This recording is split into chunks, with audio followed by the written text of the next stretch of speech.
بسم اللہ الرحمن الرحیم۔ السلام علیکم، welcome to my YouTube channel knowledge academy. آج ہم اپنے پہلے لیکچر میں جو سب سے پہلے چیز پڑھیں گے وہ ہے شعری اصطلاحات۔ شعری اصطلاحات کا تعلق ہمارے حصہ گرامر میں سے ہے۔ شعری اصطلاحات ہم مختلف کلاسز سے پڑھتے آ رہے ہیں، لیکن کہیں نہ کہیں اس کی سمجھ ہمیں نہیں آتی۔ آج ہم اسی کو آسان لفظوں میں سمجھنے کی اور پڑھنے کی کوشش کریں گے۔ جو پہلی چیز سب ہمارے شعری اصطلاحات میں آتی ہے وہ ہے مطلع۔ مطلع عربی زبان کے لفظ طلع سے ماخوذ ہے، جس کے لغوی معنی طلوع ہونا یا نکلنے کی جگہ ہے۔ اصطلاح میں کسی غزل یا قصیدے کا پہلا شعر جس کے دونوں مصرعے ہم قافیہ اور ہم ردیف ہوں، اس کو ہم مطلع کہتے ہیں۔ غزل میں ایک سے زائد مطلع بھی شامل ہوتے ہیں۔ اگر پہلے شعر کے بعد دوسرے شعر میں بھی مطلع جیسی خصوصیات پائی جائے، قافیہ اور ردیف پایا جائے تو اس کو ہم مطلع ثانی کہیں گے۔ یہ مثال کے طور پر ایک غزل ہے آپ کے سامنے، جس کا پہلا شعر ہے: غضب کیا تیرے وعدے پہ اعتبار کیا، تمام رات قیامت کا انتظار کیا۔ کسی طرح جو نہ اس بت نے اعتبار کیا، میری وفا نے مجھے خوب شرمسار کیا۔ ہنسا ہنسا کے شب وصل اشکبار کیا، تسلیاں مجھے دے دے کر بے قرار کیا۔ تجھے تو وعدہ دیدار ہم سے کرنا تھا، یہ کیا کیا جہاں کو امیدوار کیا۔ اب آپ دیکھ سکتے ہیں ایک ہی غزل ہے، لیکن یہاں ایک سے زائد مطلع پائے جاتے ہیں۔ پہلا شعر غزل کا پہلا شعر بھی ہے اور اس میں قافیہ اور ردیف پایا جاتا ہے، اعتبار اور انتظار۔ کیا ردیف ہے تو یہ ہمارا مطلع ہوگا۔ دوسرے شعر میں اعتبار اور شرمسار قافیہ ہے اور کیا جو ہے وہ ردیف ہے، تو لہٰذا یہ مطلع ثانی ہوا۔ مطلع ثانی کہتے ہیں دوسرے مطلع کو۔ مطلع ثالث تیسرا شعر ہے جس میں قافیہ اور ردیف بھی پایا جاتا ہے، تو لہٰذا اس کو مطلع ثالث یعنی تیسرا مطلع کہے گی۔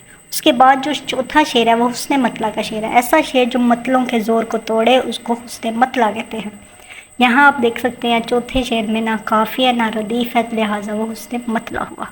اچھا، آپ نے یہ چیز یاد رکھنی ہے کہ حسن مطلع کا شعر جو ہے وہ مطلع کے زور کو توڑتا ہے، لہٰذا یہ دوسرے شعر میں بھی ہو سکتا ہے، تیسرے میں بھی آ سکتا ہے یا چوتھے میں بھی آ سکتا ہے۔ اس کی ترتیب کوئی ضروری نہیں، لیکن ایسا شعر جس میں قافیہ اور ردیف کی پابندی نہ ہو وہ حسن مطلع کا شعر کہلائے گا۔ آگے دیکھیے قافیہ اور ردیف۔ قافیہ عربی زبان کے لفظ قفا سے نکلا ہے، جس کے لغوی معنی پے در پہ آنے والا یا پیچھے آنے والا۔ غزل یا قصیدے میں ہم آواز یا ہم وزن الفاظ کو قافیہ کہتے ہیں، جیسے یہ شعر ہے: اثر اس کو ذرا نہیں ہوتا، رنج راحت فضا نہیں ہوتا۔ اب ذرا اور فضا یہ قافیہ ہے، ایک جیسی آواز رکھتے ہیں۔ ردیف عربی زبان کے لفظ ردف سے نکلا ہے، جس کے معنی گھڑ سوار کے پیچھے بیٹھنے والا۔ اصطلاح میں غزل میں آنے والے ہو بہو الفاظ کو ردیف کہتے ہیں، جیسے وہ شعر تھا جو ہم نے پہلے پڑھا، اس میں ہوتا ہو بہو الفاظ ہیں، لہٰذا وہ ردیف ہوا۔ ردیف اور قافیہ یہ غزل میں ہونا بہت ضروری ہے۔ اس کے بغیر ہم مطلع کے حوالے سے بھی نہیں جان پائیں گے اور ایک شعر جو ہے وہ معیاری شعر نہیں ہوتا۔ اگلی اصطلاحات جو ہے ہماری وہ ہے مقطع۔ مقطع عربی زبان کے لفظ قطع سے نکلا ہے، لغوی معنی کاٹنے کی جگہ کے ہیں۔ غزل یا قصیدے کا آخری شعر جس میں شاعر اپنا تخلص بیان کرتا ہے وہ مقطع کہلاتا ہے۔ اس میں بھی مطلع کی طرح شاید ضروری ہے کہ ایک تو غزل کا آخری شعر ہونا چاہیے، دوسرا شاعر اس میں اپنا تخلص استعمال کرے۔ اگر تو وہ اپنا تخلص استعمال نہیں کرے گا تو یہ غزل کا آخری شعر تو ہوگا لیکن مقطع کا شعر نہیں ہوگا۔ جیسے مثال ہے: ٹک میر جگر سوختہ کی چلد خبر لے، کیا یار بھروسہ چراغ سحری کا۔